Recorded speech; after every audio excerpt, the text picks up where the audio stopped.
My name is Paul Powers, and I'm a Nolimitspreneur. You're now locked onto another episode of the Nolimitspreneur Podcast, the show that helps you dominate in life and in business to enhance your mindset, confidence, productivity, time management, habits, and goals. And now, your host, Maher Abiad. Hey, what is up, Success Nation? It's your boy, Maher Abiad here, back with you again. Welcome to another episode of the Nolimitspreneur Podcast. I have an incredibly talented guest on today's show who is going to be providing massive amounts of value that you definitely don't want to miss out on business, entrepreneurship, and especially personal development. My guest is Paul Powers. He is the founder and CEO of Physna. He is a serial entrepreneur. Physna is a software company that compares 3D models. Physna software can compare and analyze thousands of 3D models in seconds, improving design and quality control. He has also been on the prestigious Forbes 30 Under 30 list. So let's get the interview started right now. So thank you so much to my guest, Paul Powers, for coming onto the Nolimitspreneur Podcast. Really excited to have you here and for you sharing your story and experiences. So welcome to the Nolimitspreneur Podcast. Thanks for having me. Appreciate you coming on. You definitely have an amazing and fascinating story. You've done a ton in entrepreneurship, a ton in business. So I really want to get to know you first. Share your story with the audience of sort of where you got started. What was your sort of aha moment to get you from where you were to where you are right now? So life's a series of aha moments. So I was lucky that I was kind of homeschooled as a kid, and I got to kind of focus on subjects I liked. I really focused on the sciences. Got to go to college very, very early, studying chemistry extremely early, and then I went on to physics and astrophysics and astronomy, and eventually decided to go over to, I was actually going to Harvard at the time, and I decided to, that was my first time really away from home, decided to move over, and I got accepted into like this exchange program sort of deal over in Switzerland, where I could learn the language and everything. I thought that'd be kind of fun. Being homeschooled, you're at home all the time, and being really nerdy, I thought it'd be fun to do something like, courses in another language. So went over there and I learned the language very quickly, luckily. And to support all this, even though it was a scholarship, you have to, survive in Switzerland. It was extremely expensive. So even to go into Harvard, at that time at 16, I already had a company. It started off in at the very beginning, I was like, I guess when I was 14, I had a company where, if you want to call it even that, it was just me tutoring people. But eventually by the time I was 16, it was actually like an actual company. We actually were hiring people with PhDs and stuff like that to provide tutoring services. Then it became more and more corporate focused and more tech focused. And then later in life, I basically from the age of 16 till now, I've always had a company, at least one, going on in the background. So that's been a big part of my life. And I realized, early on, what I really wanted to do, my goal in life was to leave behind a really big footprint. Growing up in a quote unquote like a homeschooled environment, I didn't really have any peers to compare myself to, and people I was going to school with. So when I would look at, I would watch history documentaries and stuff like that, and I would be fascinated by people like Einstein and Newton and Archimedes and a lot of the great minds in history. I'm like, wow, just thinking through like how far mankind has made it thanks to, certain individuals who really stood out from the crowd and really gave a major contribution, and all the things that we have now and how much that derives from what they've done. I thought it'd be really selfish of me not to try to give it my all and make sure that, my life is wonderful now because I get to rest on the laurels, if you will, or sit on the shoulders of the giants before me. And that's why I don't have to worry about dying super young. I don't have to worry about a lot of the things you did in the past, and life's more comfortable in the modern era. So I thought I want to deliver as much as I can there. I initially thought it was going to be through the sciences, but what I started learning at that age was that science is a little bit different now than it used to be. Not science itself, but the process of contributing to the scientific community is less, writing equations and having ideas on a chalkboard, and it's much more getting grants, getting research grants, getting money. And so really your career path is determined by entrepreneurs. So I thought, okay, if I want to do that, I need to be an entrepreneur, and I know I can do that because I'm running a company. So I decided not to go into, I decided to leave the sciences, which was really hard for me to do. But I thought, let me get a different degree that would be useful for entrepreneurship. And I kind of was thinking about getting either a business degree or a law degree. I decided to go into law because that'd be a little bit different. And I decided to go over and to do it in Germany. I got accepted into Heidelberg, and it was the best law school in Germany. And I don't know if this is true or not, but they told me, hey, you'd be the first American to pass the German bar, or at least the first person who came over from America, you know, not speaking the language, learning the language, and then pass the German bar. So I thought, well, if I'm the first, or if I'm just really rare, whatever it actually is, it'll really stick out. So did that, and that was really hard, but especially with running a company on the side the entire time. And eventually had an idea for, I'll skip over a couple of really big things. I had a partnership with this one company and this really large deal. I moved back to the United States to run that over here. And then the European company that I was working with, they kind of fell through a little bit. So then I had to turn that company into something else. And then I made it more of like a privatized startup accelerator type thing. Anyway, but I really was trying to find in life, like, okay, I'm focused on entrepreneurship now. I got this degree that helped me, but what's the thing I'm going to focus on? And luckily, being in law, I actually got my inspiration from doing that. If you're a nerdy, techie kind of guy and you're studying law, there's really only one place for you, and that's intellectual property law, right? Where you're dealing with patents and stuff like that. Like, that's where you can kind of get the best of both worlds, or the worst of both worlds, depending on how you look at it. And so I was focused on intellectual property law. And I noticed that if we were trying to find trademark infringement, like someone stole your logo, someone stole something that you have a trademark on or copyright on, someone steals some text from an article that you wrote, or a music, video, picture, whatever, and they use that without your permission. It was super easy to find that because we had algorithms that would find that for us.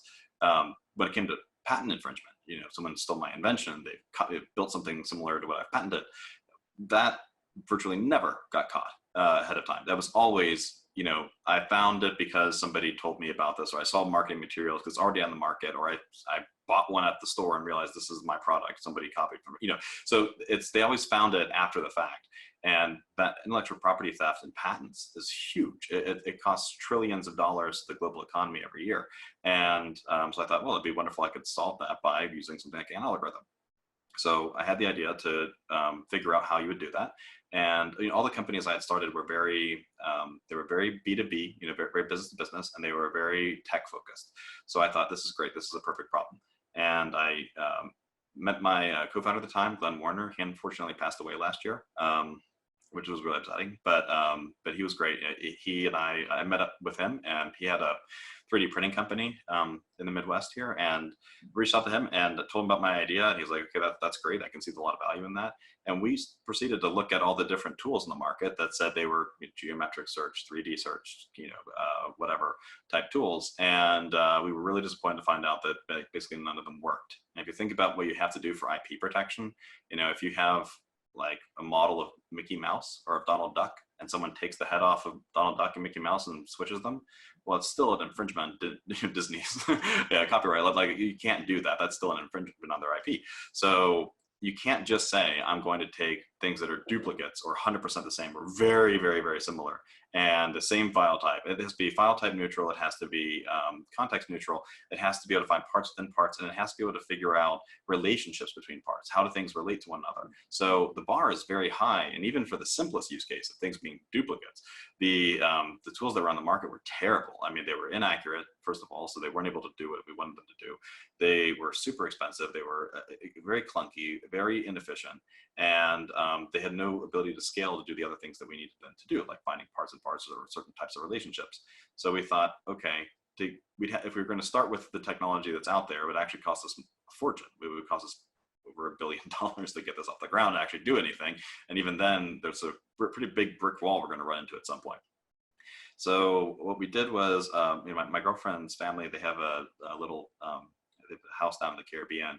So we go there like maybe once a year around Christmas. And so I told Glenn, I'm like, hey, why don't you bring your wife Shelly and come down to the St. Croix, and we'll kind of, we'll spend a few days down there, go to the beach a little bit, but then we'll come back at night and we'll work out this problem, see if we can find a solution. And I didn't really think that we would, because it seemed pretty hard. But, after the first few hours of thinking through it, we started making progress, and it it kind of went full circle back to the fact that I had a focus on science as the astrophysics. I actually had an idea that for a certain type of algorithm that would make this possible. I'm not going to take the credit from Glenn, the rest of the team, and all the team we have now, because they're doing a lot more work than coming up with the initial theory. But I had an idea that sparked it. And basically what we developed was something that would work for IP. And what it does is we call it Physna because it's short for physical DNA. And so what we do is, if you think about the history of technology and digital communications or digital anything, it started off with, one-dimensional type data like Morse code. So if you think about what's happened from Morse code, it's just da da da da da. So I have to, if I want to tell you, hey, I found something, there's a pretty tree outside my window. If I want to tell you that, the way I have to do it with Morse code is I have to do two translations, not just English into Morse code and back, but I also have to interpret my surroundings. I have to tell you, I see a tree, this tree is pretty, it's outside my window. That's something that is pretty abstract, because you don't know what that pretty tree looks like, right? But so I have to translate that into words, then that into Morse code, and then you just translate back into English. That's very limited. I can only communicate abstract knowledge. So there's only so many use cases for that. Move forward into binary, two-dimensional data. Everything that we're doing right now, and everything that your audience is listening to right now, is powered by binary code at the end of the day, right? So all software, our computing technology, the internet, this is all based off of, and all exists because of binary code. So now if I want to say, hey, there's a pretty tree outside, if I want to tell you about the pretty tree, I can do it, sure, alphanumerically. I can write you something. You don't have to translate it. You can just read it. But I can also do a picture. I can also record a video if I want to. The problem is that you're still limited to my perspective, right? So the real world is a lot more complicated than we're able to really communicate through data. So if you took all the data on the entire internet, all the data in human knowledge, like every library in the world, all the stuff, everything that's online, every server, you emptied it out into one big database, there would be less data in that database than there is pure data in the whatever building you're sitting in right now. There's more data about that building, if you were to actually accumulate it all, than there is knowledge in the world, because of how minutia and how detailed you can get about every little thing that exists. So if I have physical access to something, I have an immense advantage over you. If you're on the receiving end, if I'm the sender and you're the recipient, you have a lot less data than I do. Always. So what we did was we found a way to communicate 3D data in its natural form, in a three-dimensional form, but do it in a way that works in a software environment. So I'm able to communicate 3D data as a real thing to you. I don't have to say, trust me, I have a pretty tree. I can share a 3D model of a pretty tree, and you can analyze that in every way, shape, and form that I can. That might not sound so unique if you think about the fact that there are 3D models already in existence, but what Physna does is different. It allows me to do that with you regardless as to what information you have on your end or what system you have. So there are tons of file types, dozens of file types for 3D models. They don't communicate well at all. So what we do is we normalize that data into something like DNA, which is why we use Physna, physical DNA, as an analogy. Like DNA, we can express via software, so via like a two-dimensional type of framework, the data that we absorb. So a DNA has like A, G, T, C, whatever. They have the 4 letters, and they write out code, and you can use that to understand everything about something. Like this, okay, this is a person, and this person's your brother, or this is someone who's related to someone, or you might have some kind of disease or something. You can find out a lot about what's up with DNA. What we do is not using chemicals, or it's not limited to biological creatures, obviously. It's purely mathematic, but it works for any three-dimensional object, and it is able to digest information from any file type and normalize that down. So essentially what it does is it creates code for the physical world. And again, we did all this for intellectual property and had no idea at the time. If you asked me what we did, I would not have given you that rambling of the analogies and how it translates to everything. We were very laser focused on, I don't want people to steal other people's stuff. I want to give people a way to prevent that from happening. And we went to one trade show, and we didn't even have enough money at the time to pay for a booth or anything. We just walked around, and I talked to maybe, I don't know, a couple dozen people, maybe at the most. And I was trying to actually pitch them on this. I said, hey, we've got the software. I'm skipping years forward now, right? And we've got the software, and we're able to, protect your intellectual property. And I kind of explained to them how. And they were all oddly engaged, because I've sold a lot of software before. I've had a lot of companies before, and I know how this typically goes. Typically, if you've got a product and you have some type of technology, or you're trying to sell to somebody, you've got to kind of really sell it and really explain it to them, and kind of repeat it so and so often until it really sinks in, they buy it, right? It's not super simple. It's not super easy. It's not like people are dying for it when you sell it.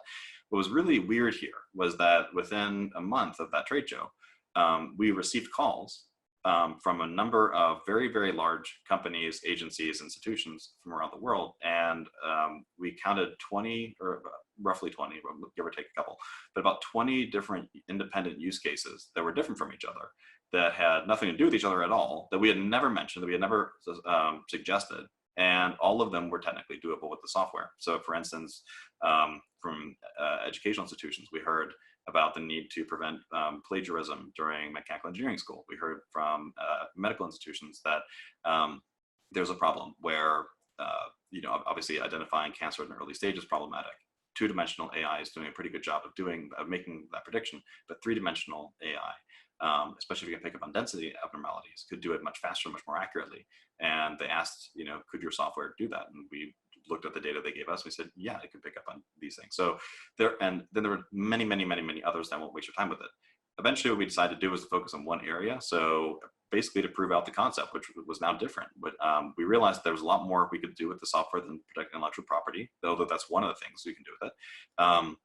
But we found that what was even easier to do than protecting all the intellectual property out there was to just go ahead and work with individual companies and help them basically clean up their databases, make sure that they give the engineers that they have the same tools that software engineers have, which makes software engineers 5 times more productive than a regular mechanical engineering person. No matter how it's not an intelligence thing, it's just a lack of tools, right? Software developers can do copy paste, they can do search on a document, they can figure out where things are used, use things like GitHub.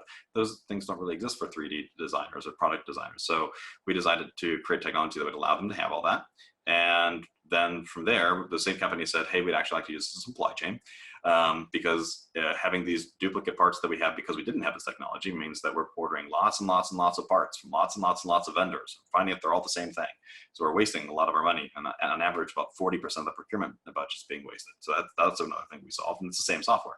And then the third thing that happened within those companies was same companies would say, we actually want to be able to identify parts in the field too, either for maintenance or inventory management or what have you. We need to identify what something is and how it relates to everything else. Being able to see like where something goes inside the motor or something. If something's laying on the ground in your car, you don't know what it is, you take a picture of it or describe it or something, find out what the 3D model is, we'll tell you, and then we'll also show you this is where it goes. The one software we built for this one use case, which is initially engineering productivity, actually expanded into 3 different verticals within the same companies. But that's one bucket out of a lot of different things. So what we're trying to do now is we're saying, look, we basically built a proof of concept, if you will, which is this product. That's right now we're very lucky, like, despite coronavirus and despite everything that's going on that's causing a lot of issues for everyone. We're still right now we're actually oversubscribed. We have 3 times as many customers as we have as we can handle right now. So we're hiring very very aggressively, and we have right now we're going to get rid of this by hiring. But right now we actually have a waiting list right now to actually get to the software, which is a really great problem to have and very unique. And that's all for this one use case, right? So what we're going to be doing in the future is making a platform that allows more people to use that, just like binary. You can use it for more things than one. Sorry, that was a very, very lengthy answer to your very short question, but no. Brevity is not my strong suit. Paul, that was absolutely fascinating. I really appreciate you telling your story, and you guys at Physna are doing amazing things, and it's definitely going to obviously help out a lot of people and a lot of companies in the future. And I congratulate you on doing whatever, what it is that you're doing, and it's fascinating to hear everyone's stories, because it's one commonality that I hear with a number of the guests is, they're doing one thing, and then all of a sudden there's this pivot in life, and something just shows up and something else happens, and then they just find themselves going in a different direction, and things are just stacking up on top of each other. And I think the importance of in life and in entrepreneurship as well is the importance of showing up and giving yourself an opportunity to receive those opportunities. I think luck is created by you showing up every day, by you taking the actions that are important even if it doesn't work out, just, being there will create more opportunities. So congratulations on that as well. I wanted to jump to your TED Talk, which was really, really nice to watch. You were talking about the lack of innovation of where we are now in today's time, and the lack of, how we could be so much further ahead, but we're missing out on so much. We're not tapping into the potential that we could. Talk more about, your impressive TED Talk and sort of what the point that you were trying to make in that talk there. Sure. Well, thank you for calling it impressive. I appreciate that. There were a couple of points, but the main one was, that we're not as inventing things as quickly as we should be. Right now, one of the things I mentioned to you before with engineers, for instance, was that software engineers are 5 times as productive as non-software engineers, mechanical engineers, product engineers. And that's because they lack certain tools. And because of that, if you think about it, in the past 30 years, which is roughly how long we should have been providing the same tools that we've been providing for software developers, there should have been 150 years worth of development. We've had 30 years worth of it at this rate. So we should be a lot further along. Software, if you watch any video, any movie, or read any book you want from, 1980 roughly, right? Or 1990, or just go back 30, 40 years, right? And watch anything from that period, or 70s even. You'll see that the predictions for roughly where we are now in timeline, now it's 2020, and even earlier than 2020, they made predictions about us having all kinds of gadgetry and all kinds of technologies that simply don't exist right now. What they failed to realize is that we would have on the information technology side so much more technology. We have with the internet and with communication tools, and the fact that you and I can both see each other's faces right now across the world. Some of these things were predicted, but not everything. A large part of what was predicted was physical in nature. And the reason that those things don't exist is not because some of them were physically impossible, perhaps. There's always that, but the majority of them aren't. And things, so I was talking specifically about the flying car. There are many ways to build an actual flying car. The problem that we have right now is that for innovation to take place, you need 3 things. You need to have a will to innovate, and so you have to have someone who's willing to design things. You have to have a way to innovate, so you have to have the tools necessary to allow you to turn your ideas into reality. And then you have to have the why. Why am I going to innovate? And so my point was, we have the will. I think most people have ideas. Very few people realize them and turn them into anything, which is a shame, but most people have really good ideas at some point in their life. Typically, children have a lot more inventions than adults. It's not because children are smarter, it's because I'm open-minded, I think. That's my personal opinion. It doesn't really matter, but there is a will to innovate, for sure. A lot of people go into into engineering to innovate.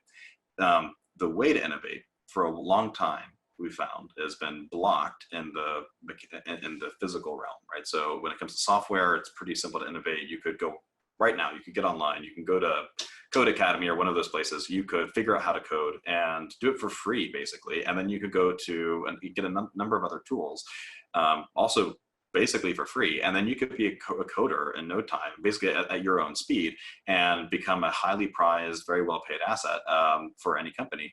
And you could, even if you didn't work for anybody, you could create things that are really powerful and useful, but only in a software environment. As soon as you want to go over into a physical environment, you have an idea for something physical, real, it's much harder all of a sudden. And it turns out that the reason it's hard is because of a lot of tools that should be there but aren't, right? And so part of what I was talking about was we have a lack of tools like the GitHub of the 3D world. So that's the thing that we're trying to fix with Physna. We've been very, very focused on trying to give people those tools because I think that innovation is important. And then the last point I was making was the why.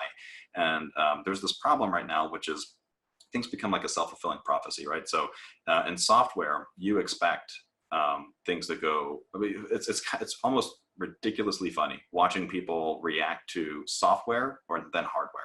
If you watch a video about even like product review videos or YouTube videos about people talking about how software performs versus how hardware performs, they'll give people things a pass really, really liberally with hardware. They'll be like, oh, the top fell off, but I mean, other than that, it's still good to go. It looks solid. It feels good. I mean, the people are really low expectations of hardware compared to what they expect out of software, which is, man, this thing took 3 seconds to load. I've tried to find all the data in the universe, and it took 0.5 seconds versus 0.3.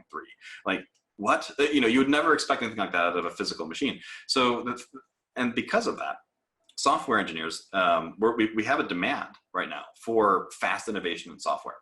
Where we don't have a demand is for as much as for fast innovation hardware. But it's kind of a catch-22. It's a vicious cycle. The reason we don't expect as much out of hardware is because we don't ever see as much out of hardware. You know, if you think about it, the humans are really good at being pretty uninventive in their lifetimes. If you think about how long humans have been around and when we've seen technology as we know it today, where you would say I work in tech, you know, anything that involves even electricity type technology, if you were to take all of human history, even the shortest estimate of what our human history is, and you were to make a 500-page book out of it, and say you're an alien, you're reading about humans, you would read 499 pages about us being hunter-gatherers with basically no technology. And then you turn to the last page thinking, wow, what a boring species, right? And about halfway down the last page, you would hear, oh, if they figured out how to farm, and all of a sudden they could eat more. And then like the last sentence of that last page is going to be like, and then the invented electricity, they went to the moon, they figured out the internet, and everyone had all the information of the world at their fingertips at any given time. Like, whoa, what happened? 499 pages, then one sentence at the end said they went from basically being people who were living from using rocks for everything to people who were on the moon and doing all these great things. So for a while there, right, physical innovation was faster than software because software didn't really exist. Then software kind of became at the same speed as physical innovation. But then what happened was physical innovation, you know, it's an exponential curve, right? So we've been innovating faster and faster and faster and faster and faster because the tools that we create allow us to innovate faster. So in software, it's amazing because we create software tools that allow us to do more things in software, which allow us to make more software tools that allow us to do yet more things in software. In the hardware space, hardware has to play together with software, right? So, I mean, software and hardware are both codependent. You can't have software without hardware. The cloud is not literally a cloud. It's a bunch of servers all over the place, right? So you have to have both. And unfortunately, in the hardware area, anything physical, software's kind of ignored that space because building software for software is really easy compared to building software for anything else. And the world that we live in is three-dimensional. The software world is two-dimensional. So there's that big gap you have to cross. And that's really what we're trying to do with Physna is merge these two things, merge physical and digital so that you can innovate at the speed of your imagination, literally, in the physical world. And that will not only help with us having tools that will save lives and make our lives more convenient and better, it'll also actually give software more power, right? If we can innovate to create better chips and servers and utilize more powerful physical elements around us, if we can create, we can start using graphene or something like that. If we can put more focus on the hardware space, we can do a lot more with software too, as an indirect result of that, or as a direct result of that. So that's kind of what my point was. But when it comes to the why, the frustrating thing is we're so used to this comparatively slow advancement of hardware. I'm not saying that it's stagnant. It's not stagnant, but it's moving at more or less a linear pace because it's not building tools for itself. And software is not building anything for it, but hardware is building tools for software, and software is building a tool for software. So software is moving at an exponential rate. Hardware is more or less linear, but eventually that exponential rate is going to peter out because it's codependent on hardware. So my biggest fear is that we're going to fall into a trap that we as humans have fallen into numerous times, and it's the most frustrating thing about our species ever, that we have a tendency to make great advancements for a while, and then at some point, we all become complacent and we accept things as they are. And what scares me is that in the past 30 years, we've seen a very strong trend of that petering out happening in the hardware space because of software not supporting hardware. And what concerns me is if you look back at this 499.5 pages of human history, that's a dead space, a dead zone of innovation. The truth is, though, however, in that 499 pages, randomly every now and then, humans would make really great progress, and then it would go away. You know, I mean, the Mayans knew a lot more about astronomy than the Europeans did, who later on conquered them, right? I mean, it's amazing how much data gets lost and how much progress gets lost. If you look at the Dark Ages actually were well after the Romans, right? They lost a lot of technology. They lost a lot of innovation. And in general, like, I think one thing I mentioned in the TED Talk was that until a couple hundred years ago, the most deadly weapon in the world, which you can look up statistically is true, and effective weapon was a spear, a pointy stick. That was the most effective thing you could fight with. And then we invented gunpowder, and all of a sudden spears are totally obsolete and no one carries spears anymore. So it's innovation happens at an exponential rate. But to keep it moving, you have to have those three elements together. People have to want to innovate. There has to be a way for them to innovate. And there needs to be an economic drive, a demand for innovation.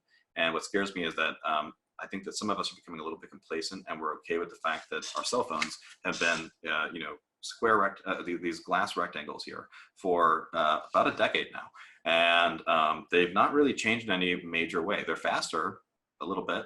They can do more stuff, mostly because of the software. But I still have to hold this thing up in my hand. If I'm using Bluetooth, I can use a 10-year-old Bluetooth device and it'll be almost as good as the current one. It's not 100 times better like the software is. So that's the disparity that I was talking about there and what concerns me.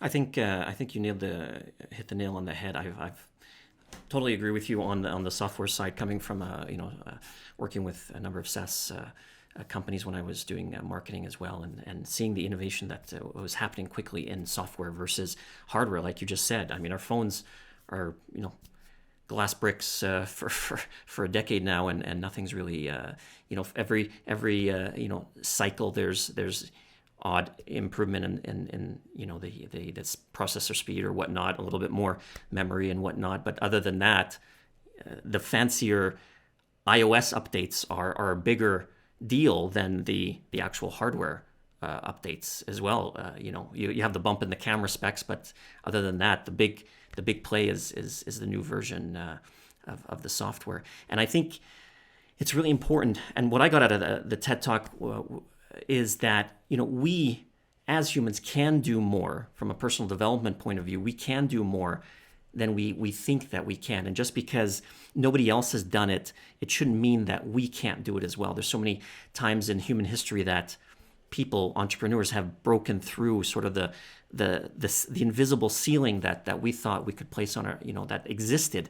And one thing about entrepreneurship, about life, and I appreciate you talking about as well, is failure and the need for being able to fail, to achieve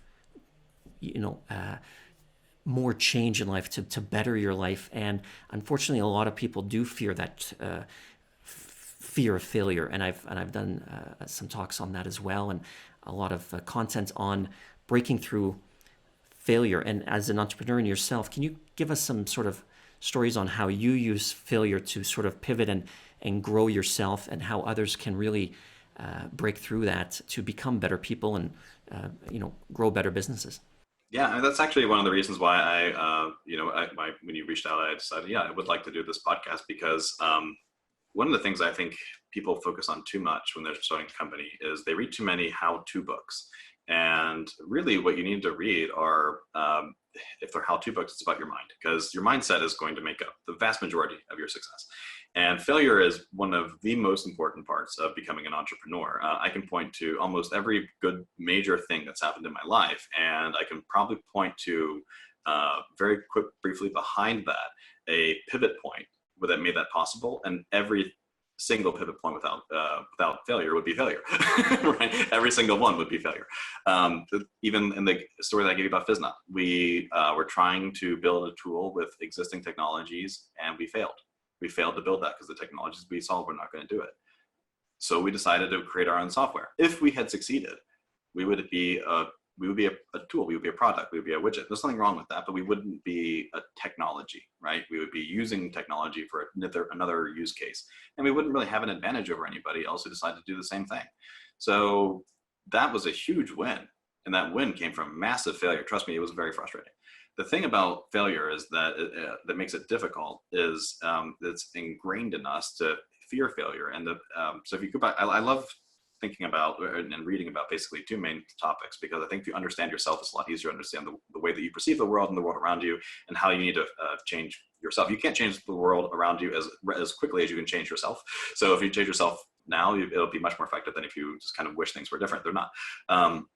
The truth is that humans stopped evolving. Not totally stopped evolving, but our brains more or less stopped evolving. Most scientists would agree roughly around 50,000 years ago. I don't think everyone can comment on whatever they think it is, but it's a while back. It's a long time ago, right? It's not 20 years ago or anything. So if you think about what life was like 50,000 years ago, you were hunter-gatherer, and there were, this was during a period of time when there were saber-toothed tigers, there were woolly mammoths, there were very, very dangerous predators, and we were stuck with basically loincloths and spears and maybe stones. And that was about all we had, and we had to defend ourselves like that. So our minds are not built so much for the current world we live in, where everything is taken for granted. We take the fact that we're, unless something terrible happens, we'll probably live a long life. Disease is the biggest risk, but you could surely, we don't have to worry about violence nearly as much as you did in the past, and you don't have to worry about being eaten by an animal very often. Very, very few people, modern day, advanced industrialized nations have to honestly, seriously, mainly worry about being eaten by an animal right now.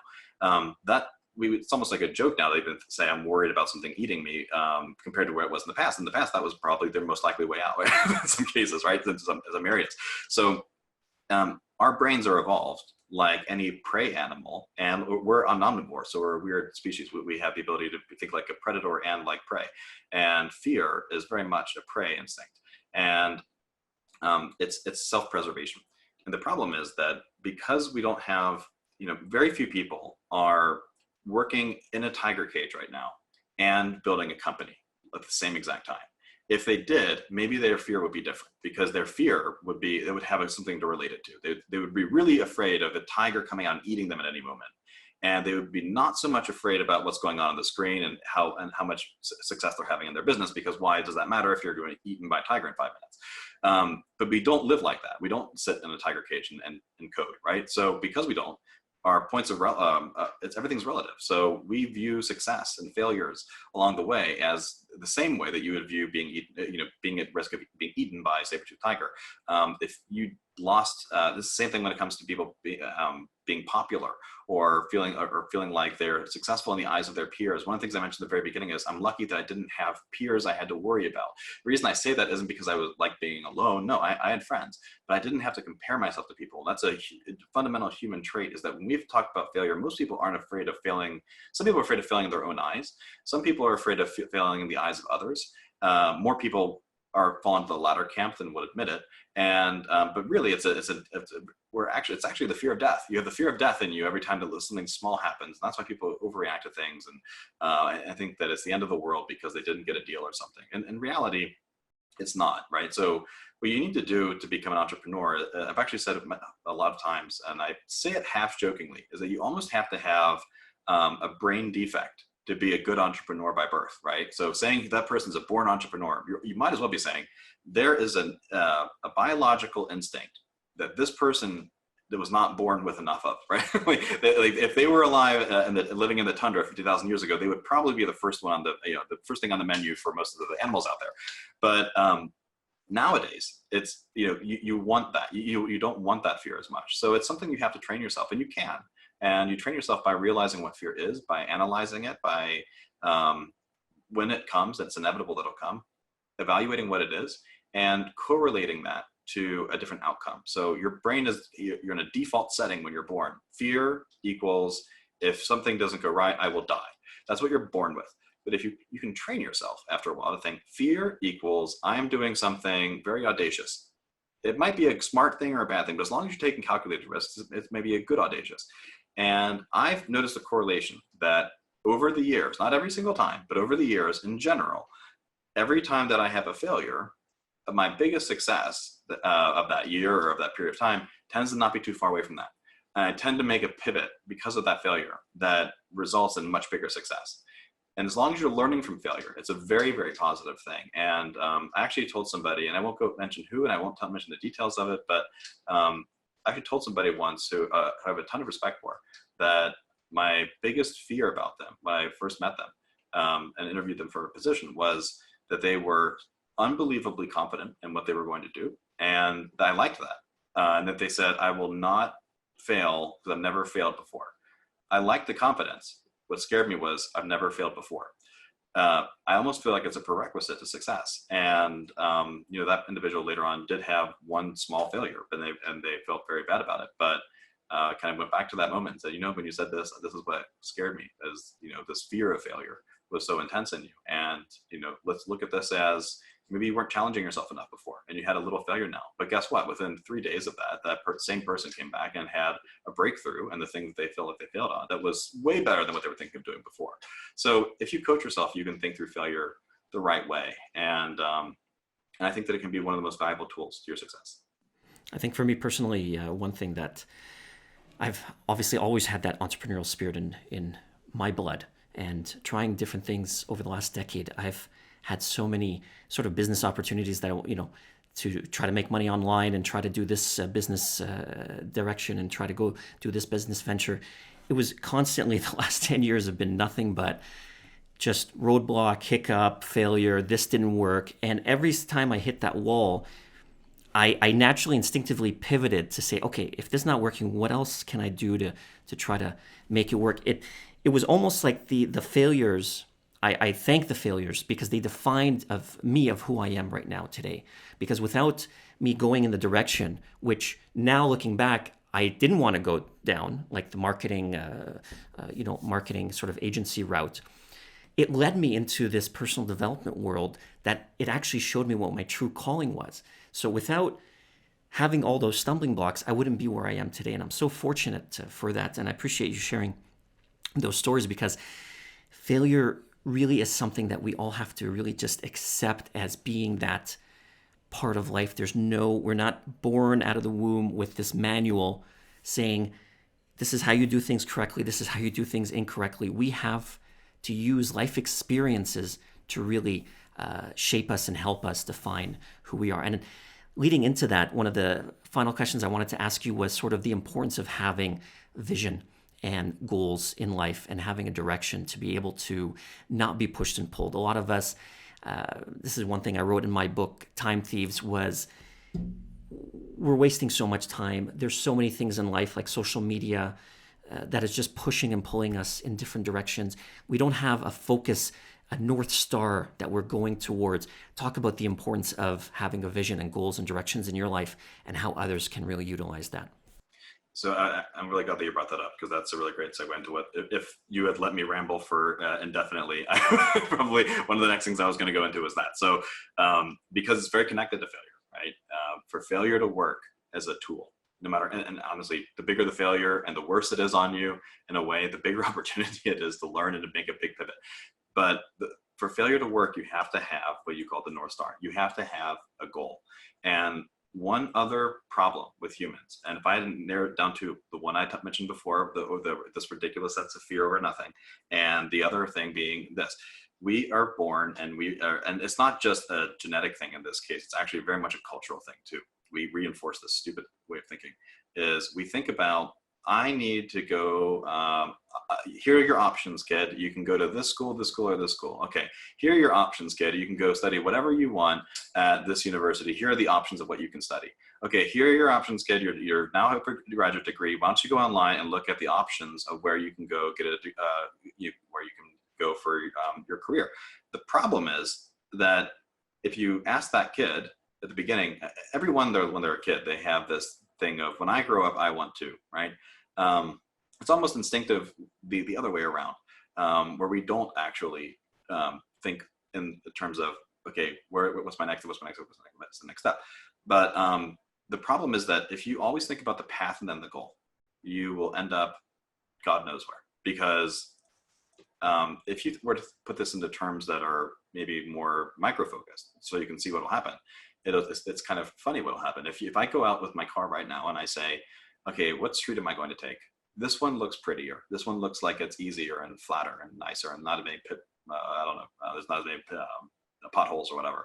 I'm going to take that street. Okay. And then I come to another intersection. Oh, the light's red. I guess I'm going to go ahead and turn right so I don't sit here for the light to turn green again. Okay, now which is the prettiest street? If I were to keep doing that, no one on earth could predict where I would end up, but I can surely tell you it wouldn't be where I would want to end up, right? Where the reason I got in the car in the first place, I'm definitely not fulfilling it now because I'm just going down random streets. And unfortunately, that's kind of how we guide people, right? Make sure that you go to the right school, make sure that you study the right thing, make sure you get the right job after that. But it's always like you have like blinders on after a while. You think about your career in terms of the next step. You should never think about the next step first, ever, because it's very likely going to get you lost and going in the wrong direction. For failure to work, Failure works, by the way, every single day when you're in your car, constantly. If you drive around for an hour, you will fail like you would fail in life dozens of times. Why? Every time that you hit traffic, hit a stop sign, hit a roadblock, hit a detour, or you hit a stop sign, you are failing to move your car in the direction you want it to go. Every time that you have to turn, it's a failure, right? Because that's not the direction that you initially were going in. But you never think of it that way. When you go to the grocery store, the first thing you say, or any place, right? But I'll use the grocery store because it's a funny example. But you say, I'm going to the grocery store. You plan backwards. You say, I'm going here. Now what do I need to do to get from here to there? If something shows up in the middle, like a stop sign or even a roadblock, the question isn't, do I go over and park in the field? Or do I go over and drive in this general direction for no reason? Do I say, I'm not going to go to the grocery store. I'm going to go to, I don't know, I'm going to go to a river and look at it for half an hour. No, you don't do that because you're going to the grocery store. You need food. You're obviously on a mission. And you're going to go to the grocery store. If there's a roadblock, you're going to go around it. If there is a stop sign, you'll wait, right? You will do whatever you have to do to get to the grocery store. But you don't leave getting in your car thinking, I wonder where I'm going to go based on what streets look best and what lights I'm going to run into. I mean, you could play that game, but I don't know where you'd end up. And neither would do you. So we have more wisdom and how we plan going to the grocery store than we do with how we plan what we're going to do with our entire lives. Most people don't think in the right order, which is start with the goal in mind, right? And the right way to think about it is, what's the ultimate end goal of your life? And if you don't have an answer, then stop everything you're doing and think first, right? Like go seriously, take a vacation, spend the weekend or whatever, just thinking about this, nothing else. I actually at one point had to do this for myself. At one point I did some main points for myself and make sure that I was going the right direction. But what I would do is, if I could, I would take 3 or 4 hours, even a day at some points. And I would just really isolate myself to go for a drive, sit somewhere where it's quiet and think, and maybe have a notepad or something and just think and think and think, or wait for the inspiration to come and really figure out what I wanted to do. The idea for Physna actually came from this moment, right? When I had another company and it was going well, but it wasn't doing what I wanted to do because I had to turn it more into a services company out of a product company because of that European incident, the European company not holding up the contract. It's a long story. And so I'm like, I don't want to have a services company. I want to have a really powerful product that changes things. And so I'm not doing that right now. And what am I going to do? And what would I build? I had no idea. I had no clue, right? And I actually scheduled on my calendar, literally 3 hours. 3 hours. Like, this is not a very big gift in nature, but for some reason I think best when I'm just driving around aimlessly. Or not driving aimlessly, but just kind of driving around the area. So I for no reason, drove for 3 hours and thought. And I didn't take notes, obviously, so I had a recorder out whenever I had a thought. I had 150 ideas. And the last one I had, because I knew it was right and I stopped, was the one for Physna. And so it was very much intentional that I thought about, I need to plan something differently. I need to find my North Star again. And that's how I had that idea. And I was so excited when I had that idea. It wasn't the first, it wasn't the second, it wasn't the third, it wasn't even the 20th idea. It was way down the list, but I kept going until I felt like it was perfect. And I finally had that idea. I was so excited that I went over to my cousin's house at 2 o'clock in the morning. It was raining. And it was a work day. It was middle of the week. And he had a newborn baby. And I just knocked on his door because I couldn't get him to answer his phone. Woke him up. He came out, freaked out. Like, I haven't seen this guy in months, whatever. And I came to him because he was a mechanical engineer. And I'm like, hey, I got this idea. What do you think? Right? And he's like, I think you're crazy. But like, that's the level of enthusiasm I have. Because I had found something so meaningful to me, and everything felt like it was fitting together. My interests, my backgrounds, it all kind of made sense. And it's something that I felt very passionate about. This is a very powerful tool that we could build. And so that became my North Star, but my bigger North Star than even that's more like a guideline, right? My big North Star in life was for a long time been very simple. I want to use technology and science, scientific technology. I want to use that to create something that propels human beings forward in the most meaningful and lasting way that I can, so that I can feel like I did my best to be as close to or better than, or whatever my ability is, to the people who were my heroes as a kid, people who I thought, wow, humanity made it very far because of these individuals who really did something amazing. Without planning, I don't think you need to plan tiny things. If I could give you one planning advice, it would be this: start with the North Star and work your way back very deliberately from there. Say, okay, this is what I want to do with my life. Well, the question I asked myself when I did this, by the way, and there was no book on exactly how to do this, so I just kind of figured it, made it up. But what worked for me was I asked myself, okay, if I'm on my deathbed And one thing I hate is the fear of regret. Like, I don't like regret at all. And I don't like to have any of it in my life. So I'd rather do something and not that I know I'm not going to regret than not do something and wonder if I'm going to regret it. So I'm like, what do I have to do to not have regret on my deathbed? And I thought, okay, I have to achieve these things. I have to feel this way about myself. And to feel that way about myself, I'd have to achieve these things. And I let myself have no limitation on how ridiculous it was. If I said I want to be emperor of the Milky Way galaxy, that could have been it too, right? I mean, like, no limitation on what you want to be. Find out what that North Star is. And then work your way back. So, okay, to get there, what do I have to do before that? What's the step before that thing?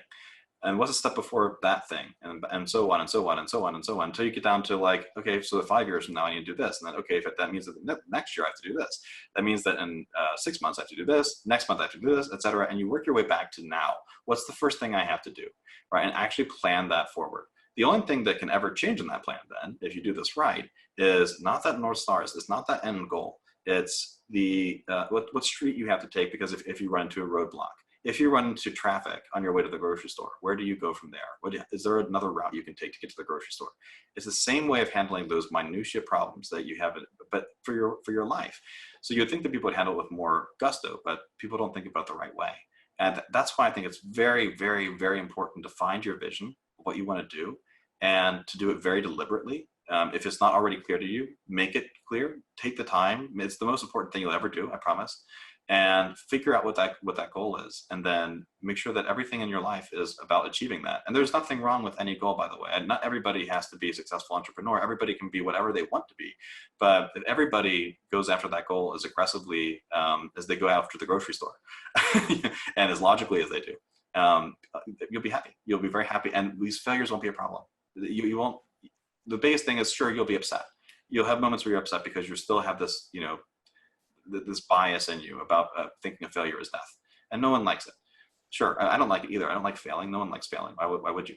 But at the same time, I appreciate it, and I retroactively am very happy about it, and I don't fear it as much. And that's the more important thing. It's not that I'm not happy it's not that I'm not a little bit disappointed when I fail. I'm not devastated anymore when I fail, not anymore, and I don't fear it. And that's a big distinction: is dealing with it when it happens versus fearing it because it might happen. And I don't fear it because I've got that North Star. I know as long as I'm going in that direction, nothing else matters. Yeah, I 100% resonate exactly with what you said, and I absolutely love what you said. I use that exact same example all the time as well. I always say, think of yourself at age 75, looking back at your life, and what weight of regret do you have on your heart of things that you weren't able to do, or you didn't do because you had the fear of doing them, or the fear of judgment of other people. But at the same time, talking about how to achieve the direction of your own personal life. Another example I use is if you're going on a vacation. You used, for example, grocery store. I always say, when you go on a vacation, you know exactly what airport the plane's going to land at. For example, St. Lucia or something like that.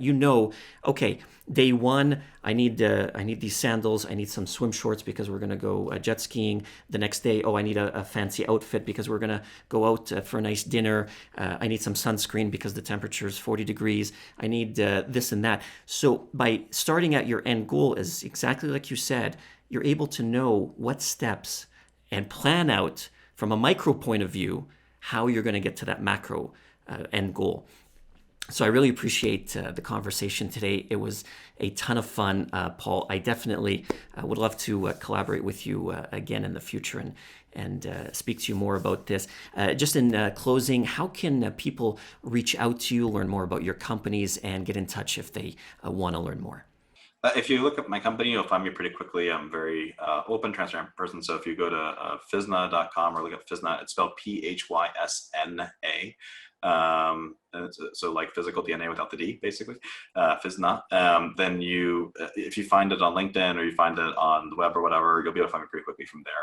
My name's Paul Powers and Physna, and you'll be able to find me pretty quickly on LinkedIn, for instance. And I'm very open-minded. So if somebody has something legitimately interesting they'd like to talk about or needs something, I'm very happy to, with whatever time I can make available to try.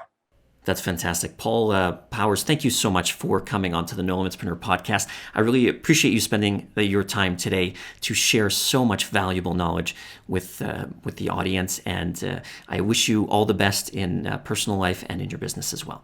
Thanks so much. You too. A big thank you once again to my guest, Paul Powers, for sharing such wonderful knowledge today. If you got value out of today's episode and have not yet subscribed to the podcast, do so right now on Apple Podcasts or any other of your preferred podcast apps that you listen to the show on. And please leave a review so others can also get the benefit that you got out of today's episode. And don't forget to go to Nolimitspreneur right now to download for free my must-read, The 7 Self-Limiting Beliefs That Have Been Stealing Your Success Away guide, so you can finally break free from your self-limiting beliefs and achieve the life you deserve. Once again, my name is Maher Abiad. Thank you again for spending time with me today. I will catch you in the next podcast episode. You've been listening to another quality episode of the Nolimitspreneur Podcast with your host, Maher Abiad. Want to continue to master your mindset? Download the 7 self-limiting beliefs that are stealing your success away guide for free right now at NoLimitsMindset.com.